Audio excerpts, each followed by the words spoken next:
کورد بە هێوایەکی زۆرەوە دەڕۆنێتە بە ڕێوەبەرەتی ئایندەی ئەمریکا و جۆ بایدن ئەگەر بێت و تا 20 مانگی یەک سەرکەوتنەکەی پشتڕاست بکرێت بۆ تیشکنە سەر ئەم بابەتە عومەر شێخمووس کەسایەتی ناوداری کورد ڕامیێرزانی دیێرین و سەرۆکی پێشووی بەشی کوردی دەنگی ئەمریکا ڕاستەوخۆ لە سەکۆڵمەوە لە ڕێگای سکایپ لەگەڵماندایە.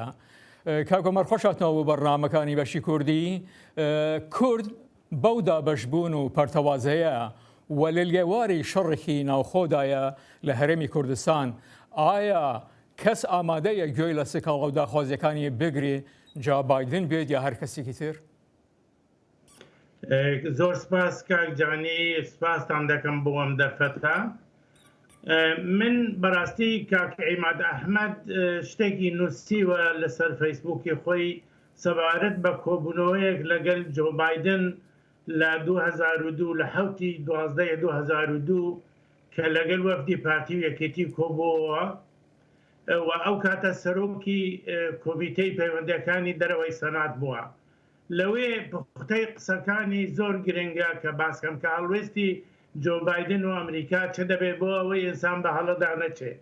دەڵێ ئەمەی پێوتون ئەمریکا نکۆلی لە ڕەوایی مەسەلەی کورد ناکات تا ئەو شوێنە پیشتوانی لەسەر ڕاستی کورد دەبێت کە خاوەن سیاسەتێکی عەقلانی و منطقی بێت.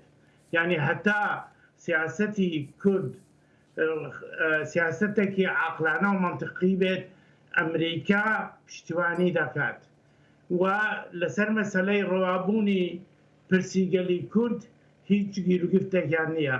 بەڵام بە خۆت دەزانی سیاسەتی دەرەوەی وڵاتان بە تایبەتی زەلێزەکانی جیهان بە پلان و بە لێکۆڵینەوە و بەشیکردنەوەیە. مەسەلە ئەوە نییە کە ئایا دۆستە یان دۆست نییە، حەز لە کورد دەکا یان لە کورد ناکە، ڕەوشی کورد چۆنە. مەسەلەی بەرژەوەندی نەتەوەییە، سیاسەتێکی دارێژراوە.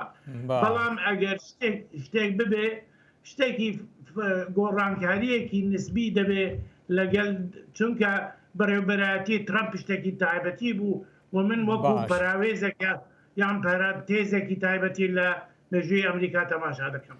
کاک عومەر، تا چەند کورد لە پەیوەندی دیبلۆماسیدا شارەزا و بەتوانایە تا بتوانین لە واشنگتن یان لە برۆسڵ کاریگەری هەبێت؟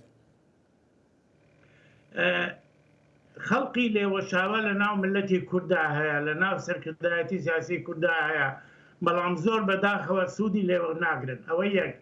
دوو، ئێمە هەمومان دەزانین کە ئەگەر بە شێوەیەکی یەکگرتوو بە شێوەیەکی عاقلانە سیاسەتی خۆیان داڕێژن هەموو دنیا جێیان لێ دەگرێت، بە تایبەتی کە پۆتانسیالێکی پشتیوانی و سمپاتی بۆ ملەتی کورد هەیە.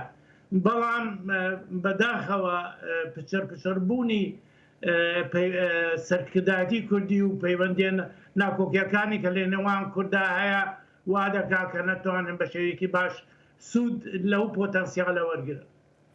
کاک عومەری، مەزانی ئەمریکا هەرچەند پەیوەندیەکانی لەگەڵ ئەو وڵاتانەی کورد بە سەیرانەدا بەشکراوە ئاڵۆزە و باش نییە. ئایا ئامادەیە ڕۆژێک لە ڕۆژان بەرژەوەندەکانی خۆی لەگەڵ ئەو وڵاتانەدا لە بەرچاوی کورد بخەدە مەترسیەوە بگرە ڕژیمێکیش وەکو ئیران کە بەو جۆرە سەرسەختانە دژایەتی دەکات؟ بێگومان هەتا ئێستا ئەوەی نەکردووە، چونکە بەرژەوەندی ئابووری سیاسی دیپلۆماسی زۆر گرنگتر بووە لەگەڵ ئەو وڵاتانە و ئەو حکوومەتانە. بەڵام ئێمە وەکو کورد ئەگەر ژمارەیەک شت هەیە کە بتوانێ ڕەوشی ئێمە و پشتیوانی ئێمە ببێ بە پرایۆرەتی، یعنی ببێ بە پرسێکی پێشەکی بۆیان، ئەویش ئەوەیە کە ببینین بە نمونەیەکی باش ئالتەرناتیڤێکی باش پێشکەشکەین. مەسەڵەن ئێمە ڕەوڕەوی توندڕەوی ئیسلامی لە ناو کۆمەلگای ئێمە کەمە بە بەراورد لەگەڵ وڵاتانی دراوسێدا. دوو، دەورێکی باشمان بینیوە لە شەڕی داعشتا. دۆستایەتی وڵاتانی ڕۆژاوە ئەمریکا لە ناو ملەتی ئێمەدا زۆر فراوانە. ئەو وڵاتانەی کە ئەوان پەیوەندیان لەگەلا کردوون و پشتیوانیان لەگەلا کردوون لە دوایە هەمویان دژمناتی ئەمریکایان کردووە. بۆیە پۆتەنسیالێک هەیە بۆ پشتگیری لە مەسلەی کورد بەڵام لەسەر ئێمە ماوە کە ئێمە بتوانین وەزعی خۆمان ڕێکخین ببین بە ئالتەرناتیڤێکی کە بتوانین پشتیوانی بکەن. بەس کاک عومەر کورد دەبی چی بکات بۆ ئەوەی لە ناوچەکەدا هاوسەنگی و ئاراستەکان لە بەرژەوەندی خۆیدا بگۆڕێ؟ وەکو ئەو شتەی کە لە سەرەتاوە بۆم باس کردی ئەگەر سیاسەتێکی یەکگرتو و عاقلانە و منطقیمان هەبێ ئەوە هەموو دنیا پشتیوانیمان دەکات. دوو دەبێ بزانین کە سیاسەتی وڵاتانی دەرەوە سیاسەتی دەرەوەی وڵاتان لەسەر ئەوە ڕانەوەستاوە کە ئایا دۆستی کوردیان دۆستی کوردنیە پەیوەندی لەگەڵ کورد باش بۆیە دەبێت دایمەن بەرژەوەندی خۆی لە بەرژەوەندی نەتەوەی لە بەرچاو بگرێ. کورد دەبێ ڕێگایەکی وا بگرێ ڕێبازێکی وا بگرێ کە ببێ جێگای سەرنج و ڕاکێشانی پشتیوانیان بۆ لای خۆی.